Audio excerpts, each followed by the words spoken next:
السلام علیکم ورحمۃ اللہ وبرکاتہ۔ بسم اللہ والصلاة والسلام علی رسول اللہ۔ خواتین و حضرات، اللہ تعالیٰ قرآن کریم کے اندر ایک ایسی بستی کی مثال دیتے ہیں کہ بستی کے لوگ بڑی اطمینان والی زندگی بسر کر رہے تھے اور بڑے خوشحال لوگ تھے، اور بستی کے لوگ پوری عیش و عشرت کے ساتھ زندگی گزار رہے تھے کہ کوئی ان کو کسی قسم کا خوف نہیں تھا، کسی قسم کا ان کو کوئی پریشانی نہیں تھی ان کو، تو وہ ہر اعتبار سے خوشحال عیش و عشرت اور اطمینان والی زندگی گزار رہے تھے۔ اور ایسی بستی کے لوگوں کی مثال قرآن کریم کے اندر اللہ رب العزت نے بیان فرمائی ہے۔ چنانچہ اللہ تعالیٰ فرما رہے ہیں ضرب اللہ مثلا قریۃ، کہ اللہ تعالیٰ ایک بستی کی مثال دے رہے ہیں کہ کیا تھا، کانت آمنۃ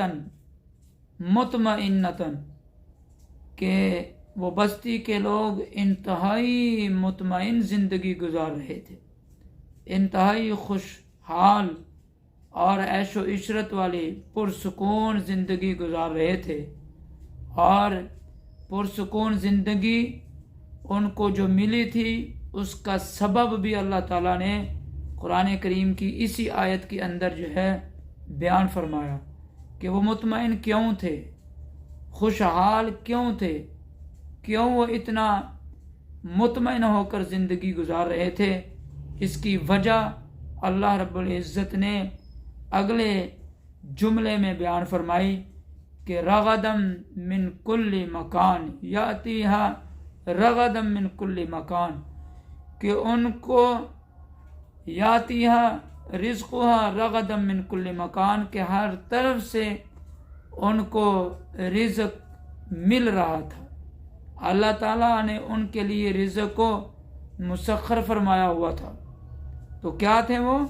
کانت آمنۃ مطمئنہ یاتیہا رزقہا رغدا من کل مکان،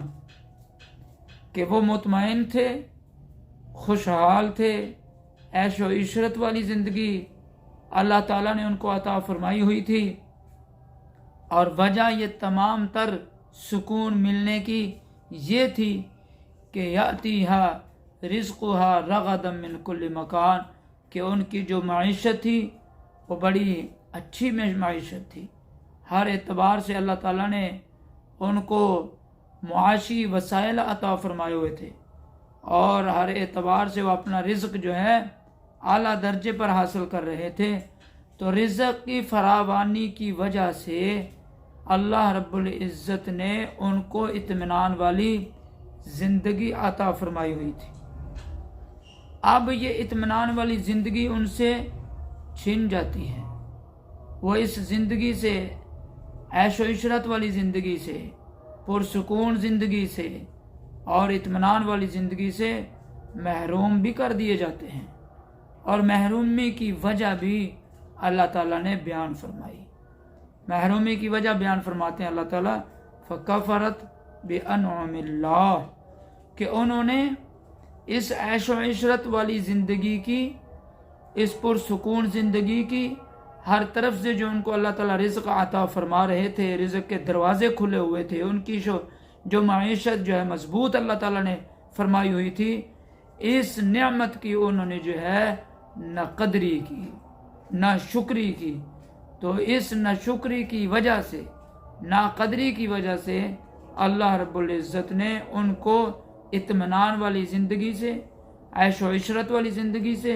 خوشحال زندگی سے، پرامن پرسکون زندگی سے اللہ تعالیٰ نے جو ہے محروم فرما دی۔ اور پھر کیا ہوا؟ فَأَذَاقَهَا اللَّهُ لِبَاسَ الْجُوعِ وَالْخَوْفِ، پھر اللہ رب العزت نے عیش و عشرت والا لباس ان کا اتار کر پھینک دیا، اطمینان والا لباس جو پوری بستی کے لوگوں پر اللہ تعالیٰ نے ڈالا ہوا تھا اس کو اللہ تعالیٰ نے جو ہے اتار دیا، پھر ان کو اللہ رب العزت نے خوف کا لباس پہنا دیا اور بھوک کا لباس پہنا دیا۔ فَأَذَاقَهُمُ اللَّهُ لِبَاسَ الْجُوعِ، بھوک کا لباس پہنا دیا، والخوف، اور خوف کا لباس پہنا دیا، بما كانوا يصنعون، وہ جو گزار رہے تھے نا مزے والی زندگی، اللہ تعالیٰ نے اس سے ان کو دور کر دی۔ تو آج ہم دیکھ رہے ہیں کہ اللہ تعالیٰ نے بعض ملکوں کو بڑی پرسکون زندگی عطا فرمائی ہوتی ہے، لیکن جب وہ نافرمانی پر اترتے ہیں تو ایسے ہی پھر اللہ تعالیٰ کی طرف سے جو ہے مختلف حالات ان کے لیے بنا دیے جاتے ہیں، جن کی وجہ سے وہ عیش و عشرت والی پرسکون زندگی سے محروم ہو جاتے ہیں۔ تو حالیہ بارشیں جو ہو رہی ہیں مختلف ممالک کے اندر، اسی طرح دبئی کے اندر بھی بارش ہوئی اور اس بارش نے پورے دبئی کو جو ہے اپنی لپیٹ میں لیا۔ اس کی وجہ جو بتائی جا رہی ہے وہ یہ ہے کہ اللہ تعالیٰ نے ان کو بھی بڑی عیش و عشرت والی زندگی عطا فرمائی ہوئی ہے اور بڑی پرسکون زندگی عطا فرمائی ہوئی، اور ان کی بھی معیشت کا ڈنکا جو ہے آج اس دور کے اندر پوری دنیا کے اندر جو ہے بج رہا ہے۔ لیکن انہوں نے بھی کیا کیا ہے، مندر کا افتتاح کر دیا، وہاں جو ہے بت لا کھڑے کیے اور بتوں کا جو ہے افتتاح کر دیا، بتوں کا آغاز کر دیا، اور یہ جو ادا انہوں نے اپنائی، یہ اللہ رب العزت کو ان کی یہ ادا پسند نہیں آئی۔ شاید یہی سبب ہے، یہی وجہ ہے کہ ایک دن پہلے مندر کا افتتاح کرتے ہیں اور ساتھ ہی دوسرے دن اللہ رب العزت کی طرف سے جو ہے بطور عبرت کے اتنی بارش برساتے ہیں اللہ تعالیٰ کہ سارے دبئی کے سسٹم کو جو ہے، نظام زندگی کو جو ہے معطل فرما کے رکھ دیتے ہیں۔ تو اس لیے میرے بھائیوں، ہم اللہ تعالیٰ سے ڈریں۔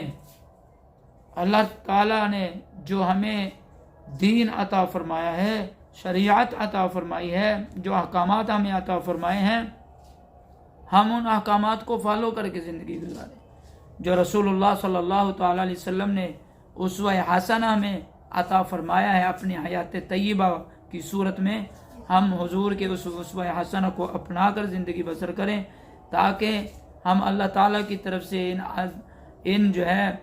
آفات سے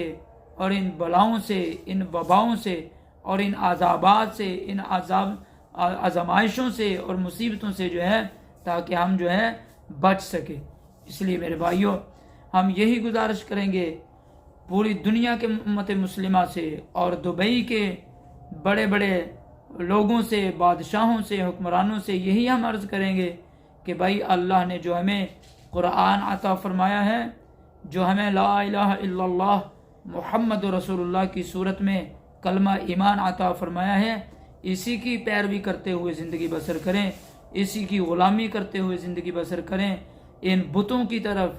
اور ان گمراہیوں کی طرف، ان اسلام کے علاوہ جو ہے اسلام دشمنوں کی طرف اور اسلام کے منافی جو مذاہب ہیں ان مذاہب کی طرف جو ہے ہم نہ جائیں، ہم اپنے مذہب اسلام پر قائم رہیں، اپنے دین شریعت اسلام جو حضرت محمد رسول اللہ صلی اللہ تعالیٰ علیہ وسلم نے ہمیں عطا کیا ہے اس پر قائم رہیں۔ اللہ تعالیٰ سے دعا ہے اللہ تعالیٰ ہمارا حامی و ناصر ہو، اور تمام تر اللہ تعالیٰ ان عذابات سے، آزمائشوں سے، مصیبتوں سے اللہ ہماری حفاظت فرمائے، اور آئندہ کے لیے اللہ تعالیٰ ہمیں صحیح معنوں میں دین شریعت اسلام کے مطابق زندگی بسر کرنے والا بنائے۔ وما علینا الا البلاغ المبین۔